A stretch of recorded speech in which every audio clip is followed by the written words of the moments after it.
Welcome back to The Rock Room and another episode of the Rock Your Divorce podcast, where we help men navigate the divorce process in a healthy way. I'm your host, Stephen Valente. If you're like me, you may be feeling like your life is out of control or your life is out of balance. You may be self-isolating. You may have feelings of stress or anxiety. You may also be neglecting your mental, your physical, and your emotional health. You may have withdrawn so much that you're forgetting about doing those things that brought you joy in the past, like hobbies.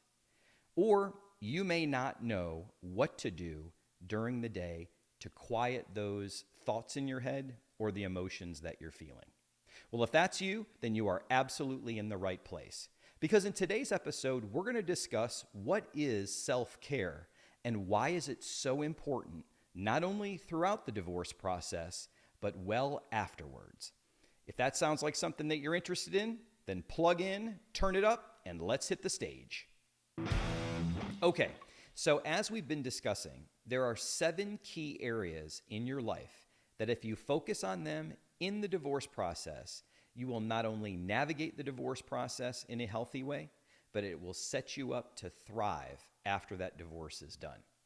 And one of the key areas that we've been discussing is the emotional. And as I gave you the example in several other episodes, I want you to think of those 7 key emotions like the fader on a sound engineering board or a recording module, right? So you have these 7 faders within your life. Of course, the equality, the balance that we all try to have in our lives would set all of those at the same level. But that's an unrealistic expectation, definitely during the divorce process. As I've said before, you may find yourself moving those faders in those 7 different areas, sometimes hourly, depending on what's coming, what do you need at work? What do you need for yourself? What the kids need? Are there any legal things going on that day? The communication between you and your either soon-to-be former spouse or your former spouse if the divorce process is already completed. So I want you to, again, imagine that those 7 channels, those 7 faders, and we talk about those 7 key areas. And this one happens to be emotional. What we're going to focus on today is really one key component of that emotional area of your life, and that's really the implementation of a self-care regimen. So I get asked a lot, well, what do you mean by self-care? And, do men really need or do they really implement self-care regimens like women do? And I think a lot of what men and women could do from a self-care regimen could be similar, right? We talk about a lot of examples, and I'll share some of those here in a minute. But really, a self-care regimen, if you think about it, it's a conscious choice that you're making for yourself to put your needs first, and that's very difficult for men. A lot of times. A lot of us, of course, see ourselves as providers, as protectors. We go to work each and every day, and we are doing the things that our boss needs us to do, or that if we own our own business, our employees need us to do. So we're kind of taking care of their needs. And then, we come home from work, and, you hit the door, and your family needs certain things, right? So, you may not necessarily have those types of consistent regimens or those consistent decisions that put you and your needs first. And I'm not talking about being selfish, of course, because there are both men and women that can be selfish or have that nature of being self-centered. What I'm talking about is I'm really talking about setting up some habits and routines consciously that help you build a resilience, that help you get through the day or the week or the month or even longer if your divorce process takes you down that road, but really bring balance to your life, right? And when we start taking a look at, what does it mean? I've talked in the past about set lists, right? There's an episode that I talk about how an agenda, a daily agenda, or how you set your day is very similar to how bands and why bands set their set lists for shows. So if you haven't seen that episode, I encourage you to go ahead and watch it, because it really outlines kind of the why behind having habits,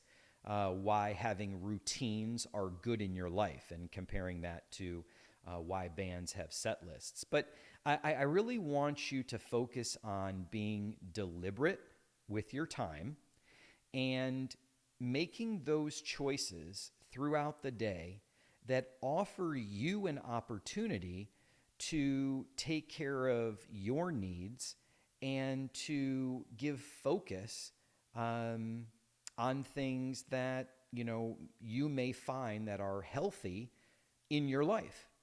And some of you may be saying, "Hey, look, I've got that down, in my marriage, or actually, I'm starting the divorce process, or I'm halfway through the divorce process, and I'm doing a really good job at keeping focus on the things that I used to do that brought me happy, right? I hunt, I fish, I golf, I have a group that I go play cards with, or I'm active doing some other things."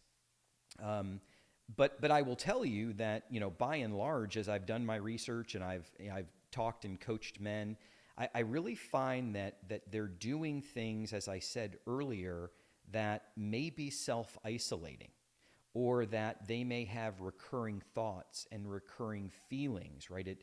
Like circling in their mind. They may feel out of control or out of balance because they're not doing these things. They don't have things that are healthy to build strength and resilience and keep them emotionally and mentally and physically sound and fit. And I'm going to do some subsequent episodes on a lot of these examples that I'm about to give to you. But I want to share a couple examples and talk very briefly about each of them and kind of how they fit, let's say, into my situation, right? So here's a couple examples. So the first one, as you go through that fader and you go through the 7 key areas of your life, of course you have spiritual, right? And one of the things that we've already talked about in a previous episode is prayer. And, when taking that time, when making the time throughout the day to set that specific time to talk to God one-on-one, a personal relationship, a personal conversation, that gives you the opportunity to forget about everything else, to let everything else go, and really focus on that communication to build your spiritual foundation and to maintain that spiritual foundation throughout that time. Another example that you may do is meditation. And I'm going to do a whole episode on meditation, what it is and what it's not, and why I found it so helpful and still do to this day to deal with the natural stresses that come to men each and every day during this divorce process and even after it's completed. So, a lot of you are thinking like, I've never meditated before. I don't even know what meditation is. I don't own, a robe or incense, or, I don't have a pot that I can make, with sounds and frequencies. And it's not that. But we're going to go into detail about what meditation is and why it's important and how it helps get through some of those mental and emotional roadblocks that you may be feeling. Couple other examples. There's going to be an episode related to journaling and how important journaling is, not only throughout the process, and that's getting emotion out. It's also chronologically recording things. We're going to talk, like I said, in depth about the practice of journaling and why men should journal, regardless of if you're going through a divorce or not. But journaling is definitely something that you can implement as a self-care item that will help mentally and emotionally and even kind of bring some things together with gratitude at the end there. A couple other things you can do. I found myself removing technology. We're going to have some discussions related to social media, to television, or to movies. But really unplugging, and instead of doom scrolling or wasting time and just focusing on numbing yourself. Utilizing that time to do some other things, which may be physical activity, right? Or it might be some of those hobbies that I mentioned earlier. If you're a fisherman, or you hunt, or if you play an instrument and like music, right? It's really finding those hobbies that can be a positive filling of some time, but also allow you to do the things that you want to do that bring you joy in your life, maybe that you haven't been able to do in the past because your former spouse or soon-to-be former spouse didn't want you to do those things, or didn't enjoy doing those things, so you kind of put it on the back burner, right? So I would encourage you to start thinking about things like that. And it can be just as easy as going out and taking a walk in nature, right? There's that combination of being outside and all the wonderful things that being out in the sun, or fresh air, or exercise, some sort of physical activity can bring to you. But also that time alone and that time away, and the unplugging or disengaging from the world for just a little while, so that you can quiet it. Now, I'm not going to leave out things, when you think of self-care and you think of women and self-care, you think about going to the spa. You think about getting a massage, or getting their hair done, or their nails done, or whatever it is. And what I'd like to encourage you is that, although you may not be getting your hair done or your nails done, there are some specific things, whether it's massage, whether it's spa treatments, hot sauna, infrared light. There's a lot of things that we're going to talk about when we cover the physical aspects of divorce in some subsequent episodes. But all of those things are really, really great examples of self-care. And when you start taking a look at, the self-care practices and incorporating some or all of those throughout your day, throughout your week, throughout your month, you don't have to do all of it all the time. But taking that time, making that time just for you, setting your set list, your agenda, the time that you have. These are my hobbies. These are my routines. I need to insert this either into my day or into my week. Those give you the opportunity to bring those things that are important to you, those things that fill you and recharge you, retune you into your life again. And when you try to compare a self-care routine to what happens to rock stars, or what happens to rock bands, or in this case, maybe to instruments, there's a lot of similarities there, right? So by that I mean, let's take the instruments for an example.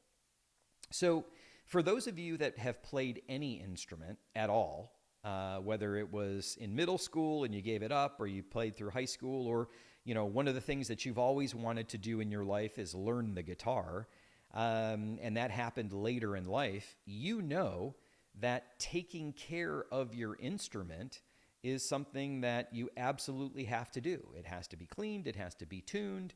If you own a drum kit like I do, you have to make sure that it's tuned. You have to make sure that the skins are replaced, and there's a lot of work that goes on behind the scenes to make sure that that instrument is performing at its highest intended level that you can, regardless of who's playing it, for that matter.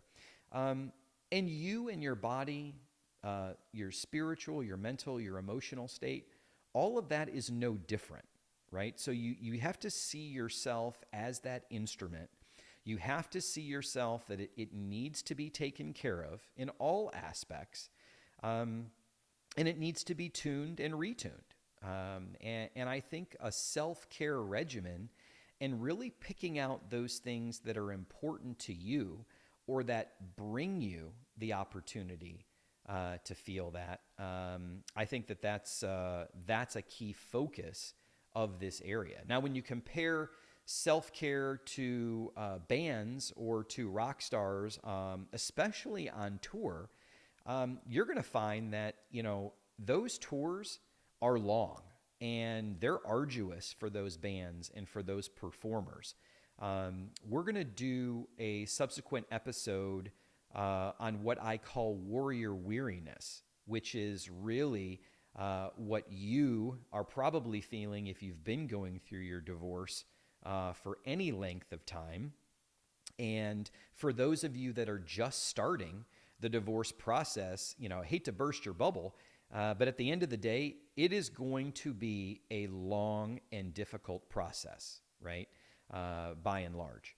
So, when you take a look at what bands have to do to make it through, 6, 9, 12, 18-month tours, and what that does each and every day, you can do a quick Google or Chat GPT search and find out that bands, they bring physical trainers with them. They have dietitians with them.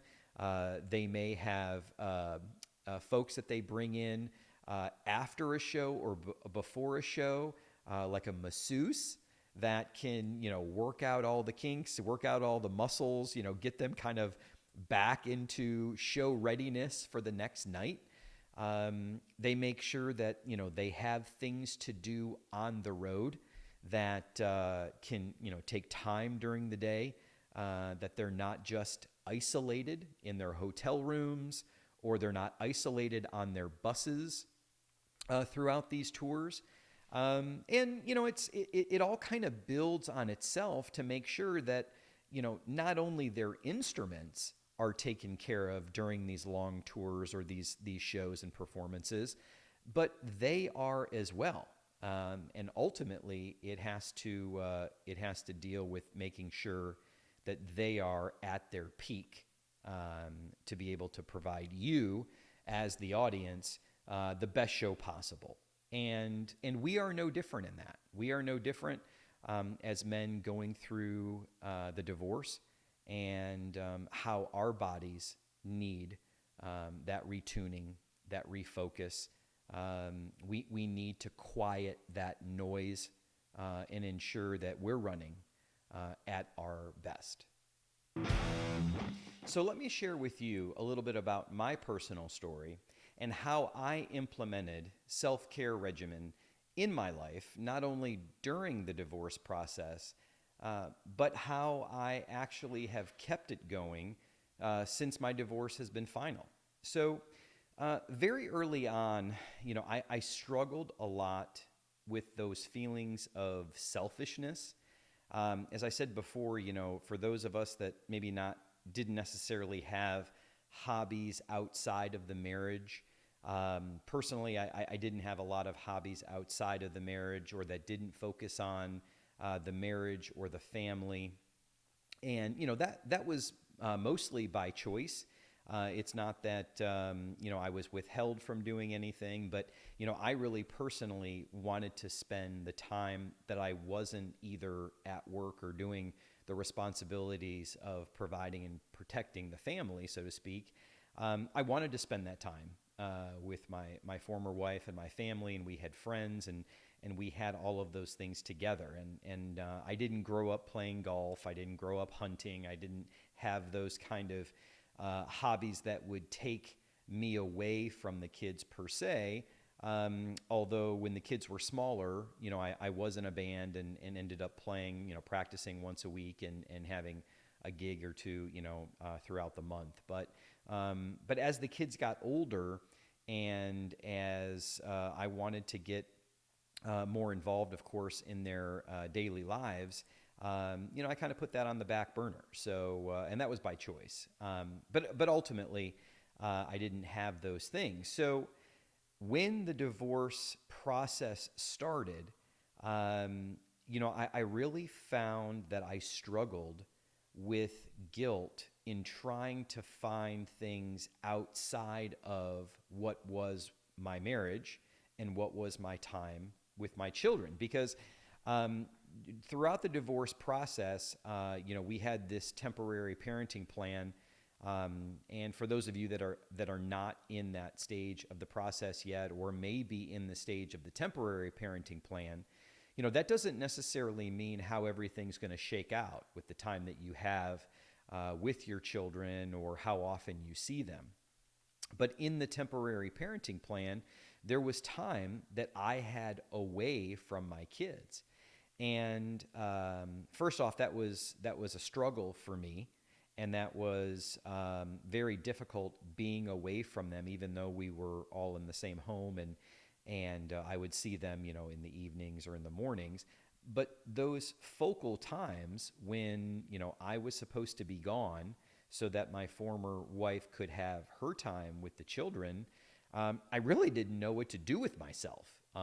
And it really took me a while to kind of find a rhythm, so that the time that I did have away, or the time that was my own, wasn't steering toward unhealthy behaviors. Because as I've said in the past, and you may be struggling with it too, the divorce process itself really puts you in a very negative and unhealthy place just by default, right?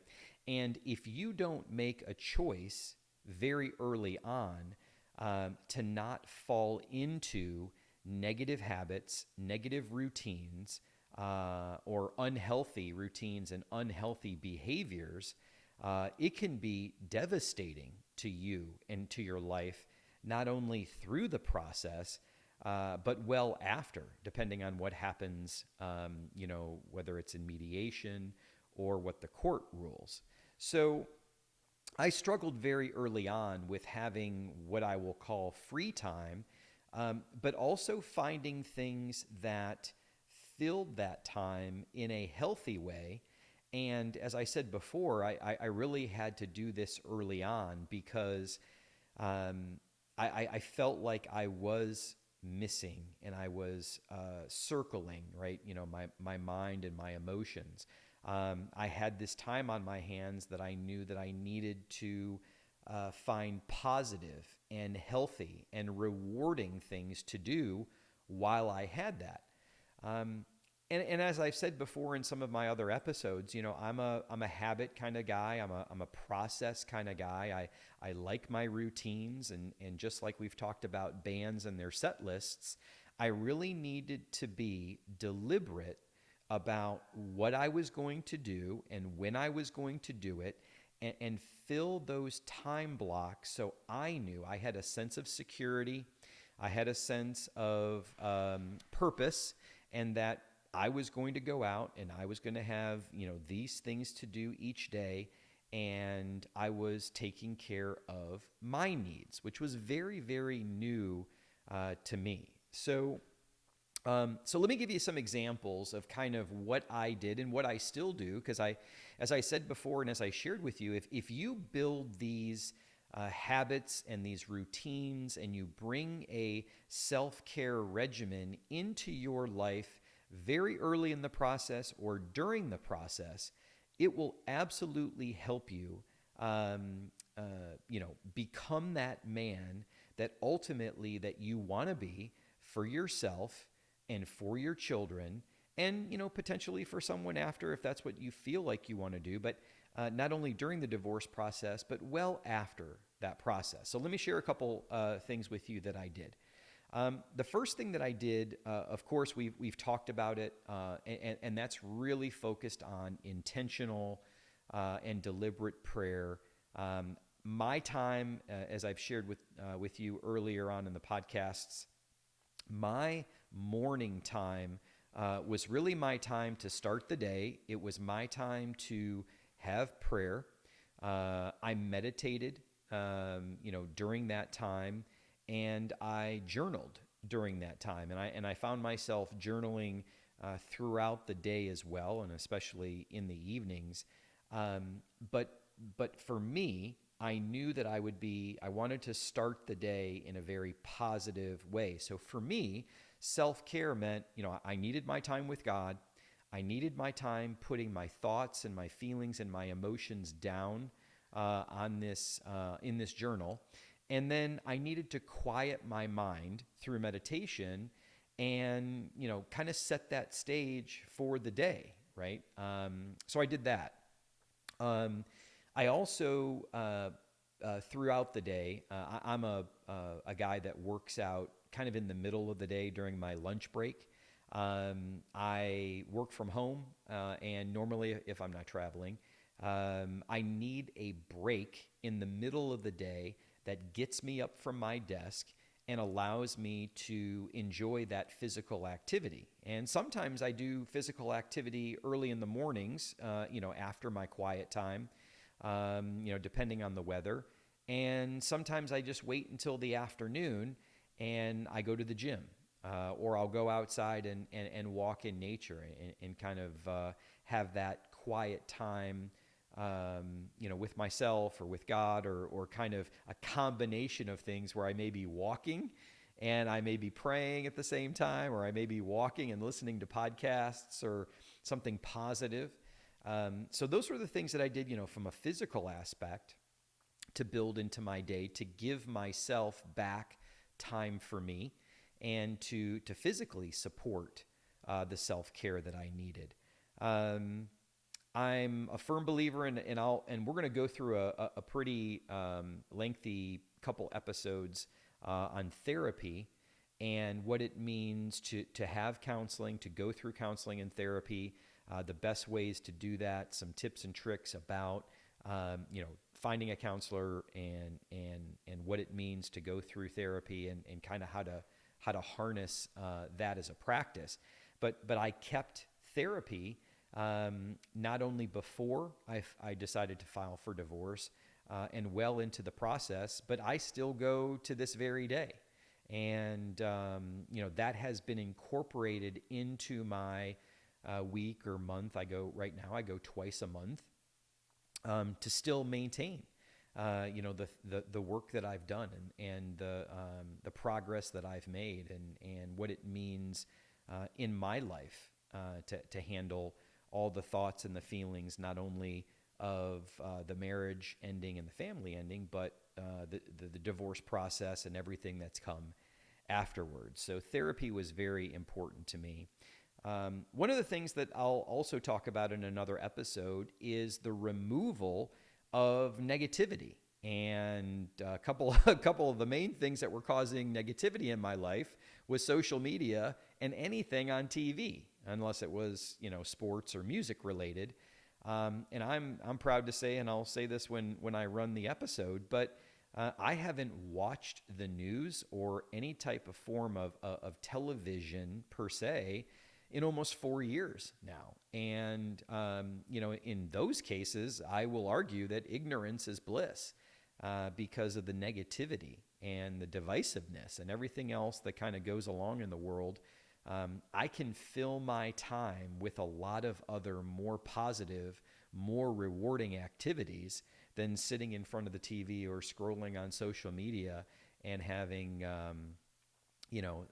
my blood pressure increase more than it needs to. So removing that. And then the last thing that I did really was focus on creativity. And, part of what you're seeing now was, the inception of the idea and the birthing of Rock Your Divorce had to deal with how was I going to take my experience and do something creative with it and do some of the things that I enjoy doing. I've restarted playing music and restarted being in a band and enjoying that time. Getting creative with things, with my children and all of that. So those were some of the examples in my life. And as I said, I struggled at first. I'm sure that you're struggling too. You're wondering when you can find the time, or if any of the examples that I've given you are even worth giving it a try if you've never done it. So I encourage you to first pray about it. I also encourage you to try something that you may have never done in the past, that's positive, that's healthy, and that's going to help you build a great foundation to become that man that that God has intended you to be, that you want to be for yourself, that you want to be for your children. And ultimately, if you choose to have another long-term relationship or marriage in the future, that you will be the best possible you that you can be, and whomever that is will absolutely and totally want that in their life and will do anything to keep you in their life for that. So if anything that I've said today resonates with you, if it strikes a chord with you, I encourage you to go to www.rockyourdivorce.com. Go ahead and schedule a free 30-minute phone call with me because I know what you're going through. I've been what you're going through or what you've recently gone through. And I know that I can help. I can help you not only navigate this divorce process in a healthy way, but also emerge from the process and really thrive for the rest of your life after that. Also, if you would, please like, share, and subscribe the Rock Your Divorce podcast. I appreciate if you let other men know that are either going through this process or have recently gone through this process that may be struggling right now, that the Rock Your Divorce podcast exists, and welcome them to the Rock Room, and that would be helpful. So I guess that closes out another episode of the Rock Your Divorce podcast, and I'll see you next time here in the Rock Room.